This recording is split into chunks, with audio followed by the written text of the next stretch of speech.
I've had a few scary encounters in my life. Not sure if that means I'm just getting old or if I'm a creep magnet, but this one still creeps me out. Back in the early 80s, when I was about 8 years old, my family took a trip to visit my uncle. He lived out in backwoods Missouri. His place was surrounded by land, lots of open space. The only other people who lived nearby were relatives, so it wasn't the kind of place where strangers just happened to show up. Because of that, no one ever locked their doors. Family members were always coming by for this or that. It was just normal. One night while we were there, my parents and my aunt and uncle decided to go out. They were heading to a nearby town to go bowling. That left the kids at home. My two brothers, who were 11 and 12, my female cousins, ages 6 and 14, and me. I'm a girl, by the way. It was still daylight when the adults left, but not long after, it started raining pretty hard, and it got dark real fast. We used to play this game in the house, kind of like hide and seek, but in the dark. We called it vampire. Yeah, real original. There was this thin little mattress in the living room. Some of the kids would sleep on it at night, and that night it was just lying there, waiting. So the person who was it would lie on the mattress and fold it over themselves like a coffin. They'd count down to midnight, slowly. And when they reached midnight, the game began. They became the vampire and went looking for you. All the lights in the house were off. The goal was to sneak back to the coffin without getting caught. But because this house was way out in the country, it was pitch black at night. Like, you literally couldn't see your hand in front of your face. That added a whole other layer to the game. For one, you couldn't tell where the vampire was looking. You just had to take your chances and make a run for it. And two, well, some of us were lazy, and I'm sure by now you can guess who that was. The lazy strategy meant hiding in the same room as the coffin. That way you could dash to base without too much risk. That night, my brother Ben, he was 11, was it. He was lying on the mattress doing the countdown, totally normal. I was hiding maybe 6 feet away from him, crouched low. As he was counting, lightning flashed through the windows. I don't know if I was already looking at the living room window, or if the flash just made me turn my head, but I saw something. In the split-second backlight of the lightning, there was a man. His face was pressed against the window, both his hands cupped to the glass like blinders, like he was trying to peer inside. He looked exactly like what you'd imagine a creep would look like straight out of a nightmare, heavy-set, scraggly beard. Everything about him screamed creep. I could feel every single hair on my body stand on end. My heart was pounding in my ears. Immediately, I started trying to convince myself I hadn't seen what I thought I saw. Maybe it was a tree branch. Maybe it was a shadow. Maybe. Then Ben whispered, low, stern, serious, "If anyone is hiding in here, stay still." I kind of croaked out, "I'm here." And right then, another flash of lightning lit up the room. The man was still out there, but he wasn't peering in the window anymore. Now, he was looking toward the front door. Ben and I looked at each other. We knew exactly what was coming next. From where the guy was standing, he was maybe 5 feet from the front door. Ben was about the same distance away, but there was a couch between him and the door. Without saying a word, Ben jumped over the couch. He reached the door and locked it just as the man grabbed the handle from the outside. We heard it jiggle. Ben didn't hesitate. He wanted the creep to know people were home. So he flipped on the porch light. Then he started turning on all the lights in the house. This is going to sound strange, but I was too terrified to panic. I couldn't think, couldn't act on my own. I just waited for Ben to tell me what to do. He told me to go lock the other doors, started yelling for everyone else to come out. "Lock the windows. Make sure everything's shut." honestly. The next few minutes are kind of a blur.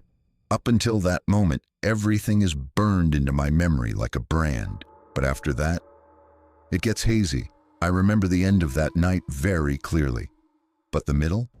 That part's fuzzier. I know I locked the side door, and then the sliding glass door in the back of the house. We've talked about it over the years. Some of us remember seeing the man at the back door too, others don't. Personally, I don't think I remember that part. What I do remember, clear as day, was standing there, frozen, after locking the sliding glass door, and hearing Ben's voice. Not yelling, not panicked, just calm, firm like he was talking to a wild animal. "See, close the curtain," he said. "Listen to me, okay? Close the curtain." So I did. I pulled it shut. Ben says he doesn't remember saying that, but I remember the fear in his voice. That specific quiet fear, the kind that's trying really hard not to panic. That's why I'm still not sure if I saw the man out there or not. Maybe I did. Maybe I didn't. But something made Ben say that. We tried to call the police after that, but no luck. My aunt and uncle had a party line. Yeah, that's as outdated as it sounds. It wouldn't work. Could have been the storm. Could have been that a neighbor left their phone off the hook. Either way, we were out of luck. For the record, they're the only people I've ever known with a party line. So it wasn't normal for me either. If you don't know what that is, in really rural areas, multiple homes would actually share a phone line, different rings for different households. But if you picked up at the wrong time, you could literally hear your neighbor's conversation, creepy in a whole different way. We even tried using my uncle's CB radio to call for help, but no one responded. My uncle was a hunter. He had a gun rack full of rifles in his room, or he usually did. But my older cousin was out of town on a hunting trip, and he'd taken all the rifles with him. All we could find was a BB gun, one that looked like a real rifle, but obviously wasn't. I vividly remember Ben giving out assignments. He put me on phone duty. Scott, my older brother, was in charge of the CB radio. Meanwhile, Ben stood watch at the little square window on the front door, holding the BB gun like it was the real thing. About 30 minutes later, he said it. "He's back. He's coming up the driveway." We all froze, silent, terrified. But Ben didn't freeze. He opened the front door, stepped out onto the porch, raised the BB gun, and shouted, "Get out of here right now." Then a voice answered, "You know that's a BB gun, right?" It was our cousin Kyle. He lived just down the road. Even though Kyle was only 15 at the time, I felt like we had been rescued when he showed up. Saved. He seemed skeptical at first, like maybe we were just messing with him. He thought we were playing some kind of trick, but we had no idea he was even coming over. It was just dumb luck, and he stayed with us until our parents got home. Honestly, I don't even remember if we told our parents what had happened. There was no police report, no big family meeting. We just went on with our trip. But we never played that vampire game again, not without someone bringing up that night. I just talked to Ben again recently. First, he said he doesn't have a social media account, but he was really pleased that people think he handled himself well. He deserves that. Second, he said the story I remember is mostly spot on, but there was one part I was confused about. He said the guy was at the back door. I thought Ben didn't remember that part, but apparently as I was locking the side door, he saw the creepy guy moving around to the back of the house. So Ben told me to hurry, to lock the sliding glass door. Those two doors are right around the corner from each other, so I was the closest. And that's what I thought happened, but I didn't want to say it unless I was sure. As soon as I flipped the lock on the back door, he was standing there, right on the other side of the glass, just staring in at me. I stood there for a second or two, frozen, looking right at him. And that's when Ben told me to close the curtain. We saw him one more time after that. I always remembered this part, but I wanted to double-check with Ben before I added it in. It was a large front yard. A long gravel driveway stretched out from the house. Off to one side of the driveway, pretty far from the house, was this little spot where my cousins parked cars they were working on. I know. Sounds like a total backwoods cliché, but that's what it was. While we were on watch, we saw him again. The man was messing with one of the cars. It was Kyle's. When he couldn't get it started, he just walked away. He disappeared into the woods that ran alongside the house, and we never saw him again. Story 2. I live in the Pacific Northwest, which has no shortage of incredible campsites. One of my favorites isn't even a designated campground, just a forest road that runs right along a river. Being a moody young woman, I used to take solo trips there often, driving my beat-up Toyota Camry to that one special spot, just so I could sit by the water and meditate on whatever was bothering me. Camping alone as a 20-something woman obviously made both me and my parents a little anxious, but I never let that stop me. It was something I genuinely enjoyed, and after a string of emotional setbacks, I felt like I really needed the time alone. The last time I ever visited that spot, I was around 21. I had just had one of those dreaded closure conversations with someone who'd broken my heart months earlier. I needed space to process it all. Luckily, I had a few days off in a row from work, so I packed up my car and made the 3-hour drive to that familiar forest road. It's a fairly well-known spot.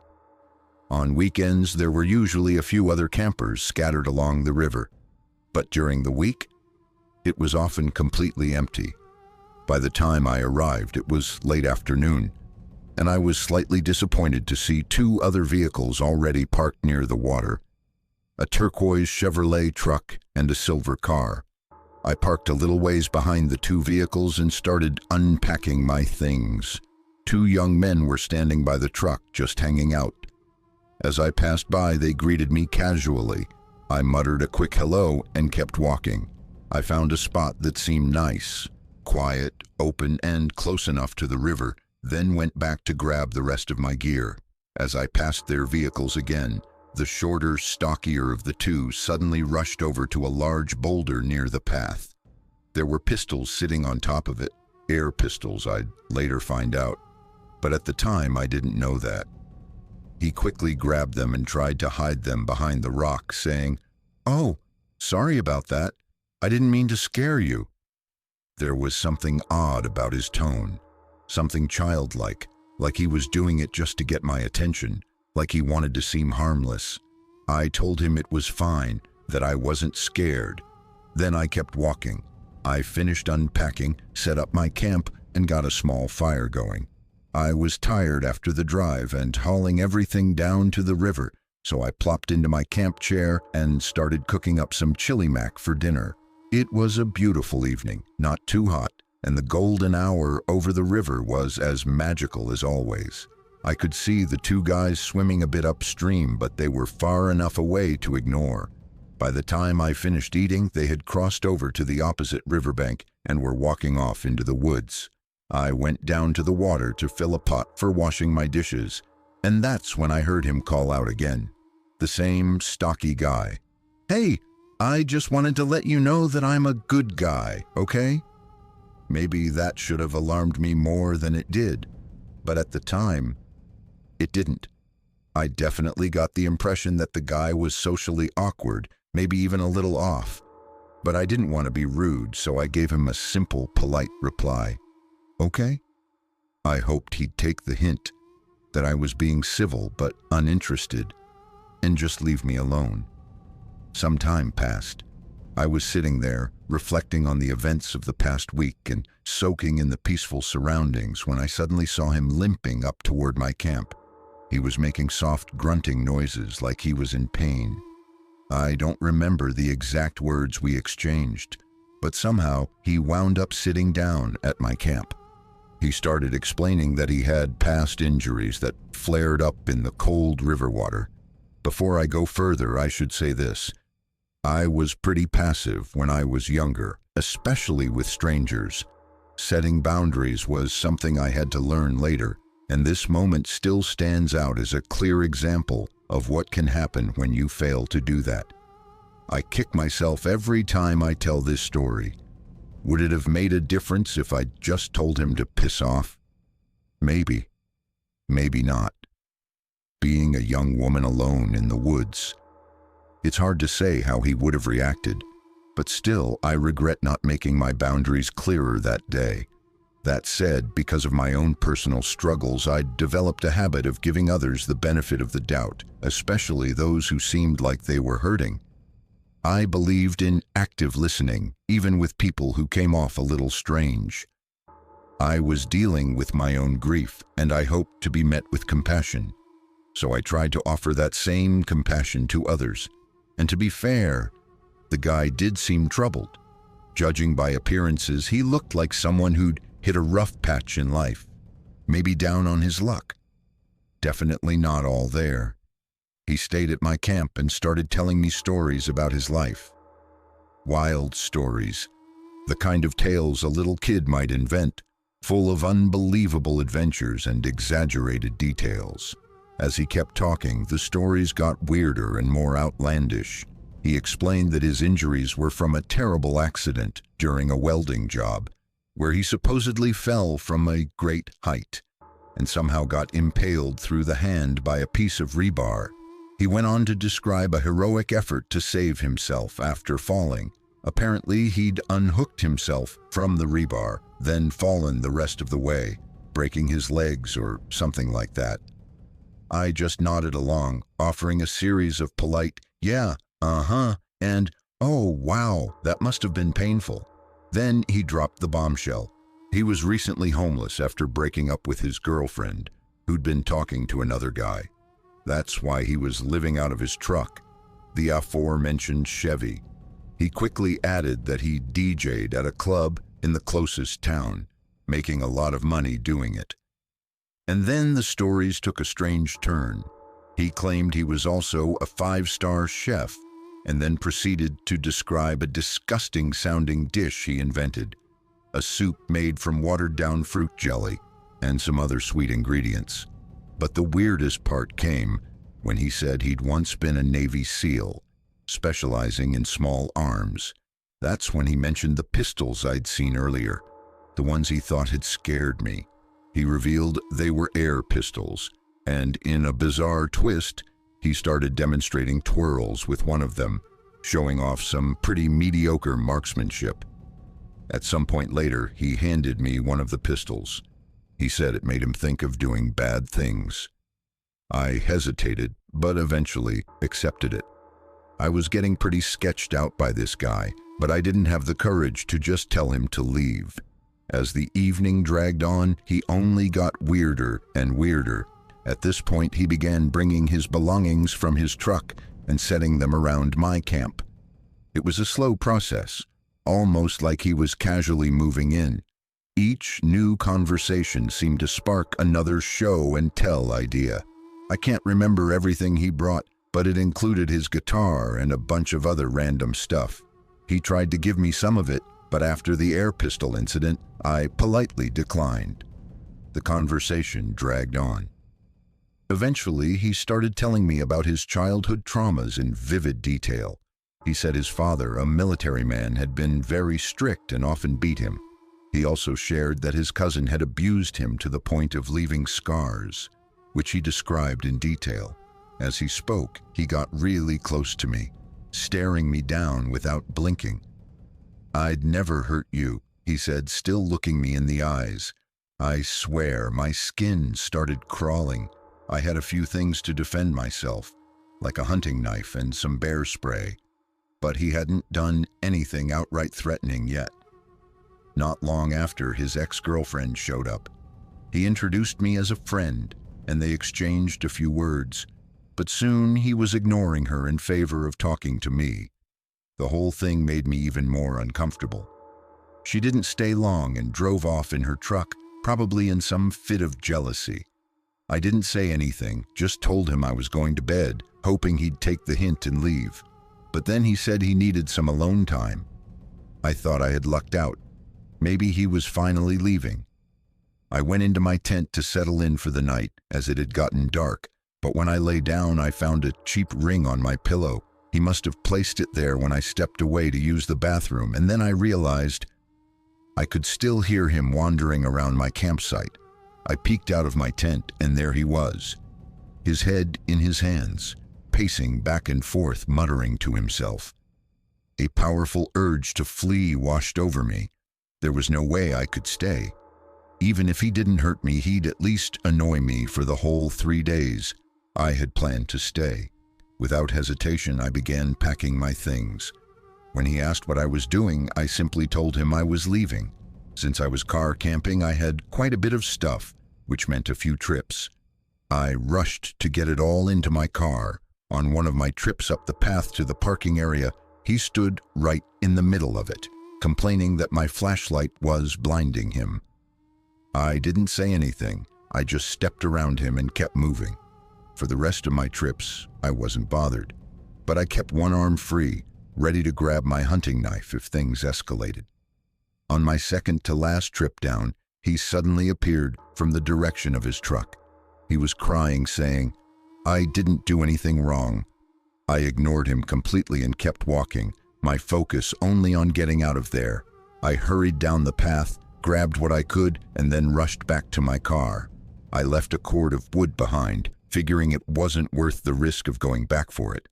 I slammed the doors shut, and the sound of my 30-year-old car starting up was music to my ears. I got the hell out of there and drove the 3 hours back to my house. I didn't have reception until about halfway through the drive.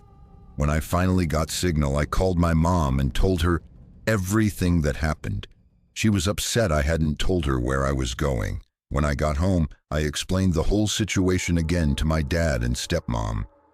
My stepmom was just relieved that I was okay. Later, my dad suggested I get a gun if I wanted to continue solo camping, in case something like that ever happened again. The next day, when I went to my car to meet some friends, I found that one of my tires had gone flat. What a stroke of luck it didn't happen at the campsite or somewhere else in the mountains where I wouldn't have had reception. I'm in my mid-20s now and moved to the city about 6 months ago.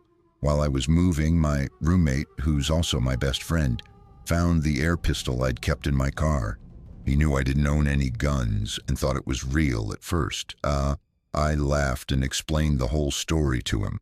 I haven't been back to that site since, and while I would probably bring a friend if I did, I doubt I'd ever go alone again.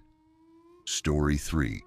A few months ago, I was hiking with my friends in the mountains of western Maryland. We were about 6 miles into an 8-mile loop, a trail we've done many times before. We decided to stop at a summit to take some pictures and have a snack. This area of the trail had a park, benches, and tables with a parking lot nearby. We were sitting and chatting when I noticed a man walking around the parking lot by himself. He was walking aimlessly, his eyes fixed on his feet. What struck me as odd was his attire. He was wearing jeans and a button-down shirt, not exactly what you'd expect for a hike. After a while, we decided to continue the last 2-mile leg of the loop. This part of the trail goes downhill toward the park headquarters, carved out of the mountain. At the end of this section, there's a parking lot where our car was parked. The trail is narrow with limited visibility, and you have to walk single file. I was in front talking to my friend when I turned around and saw the same man right behind her. He was following at a disturbingly close distance. My stomach sank. He still wasn't carrying any hiking gear or a pack, and he wasn't even wearing boots. His eyes, there was something about them that made me feel uneasy. We kept walking, and he continued to stay uncomfortably close behind us. I turned to my friend and, trying to keep calm, said I needed to tie my shoe. I figured it was a good excuse to step off the trail and let him pass us. Maybe he was just trying to get ahead, but I didn't want to take any chances. She immediately caught on to what I was doing, and we both stepped off the trail. He looked startled by our movement, but my friend, ever polite, greeted him. He just stared at us, unmoving. That's when I noticed he was carrying a stick. While I fiddled with my shoe, she stood between us, watching him closely. He passed us without saying a word. We waited for him to get some distance ahead of us, but he immediately slowed down, making me feel even more uneasy. We decided to wait a little longer until he reached the furthest point on the trail where he could still see us. He turned around, looked up at us, and that's when we knew something was seriously off. We didn't want to have to pass him again. At that point, we turned around and started walking back up the trail toward the park with the benches and parking lot. A few minutes into our walk, I glanced back and saw him walking up the trail too. He was following us. I told my friend to walk faster and we picked up the pace. We hurried up the trail and finally reached the parking lot area where we had been earlier. We stopped to strategize, deciding to wait and see if he would come back up the trail toward the parking lot. There were more people around now, so we felt a little safer. We waited for about 20 minutes, but there was no sign of him.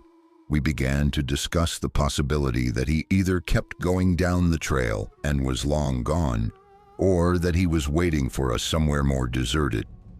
Just as we were talking, a couple emerged from the opposite direction on the trail, taking the loop we had just come from. We approached the couple and asked if they had seen anyone on the trail between the parking lot and the next one. They told us they had seen a young man sitting on a rock about halfway down the trail. They described him in detail, and it matched the man who had been following us. We explained our interaction with him to the wife, and a back-and-forth conversation started about whether or not he was a threat. After a moment, the husband interrupted and said, "We need to call a ranger." He wasn't just sitting there. He had a knife and was carving that stick. Needless to say, we immediately called the ranger. The couple, kind and concerned, walked the final stretch of the trail with us to make sure we got to our cars safely. Before parting ways, they even gave us their numbers in case we needed anything. The rangers later walked the trail, but there was no sign of the man. To this day, I wonder where he went and what happened to him, but I'm just glad that my instincts were right. So, creepy knife-carrying man in the woods, let's not meet again.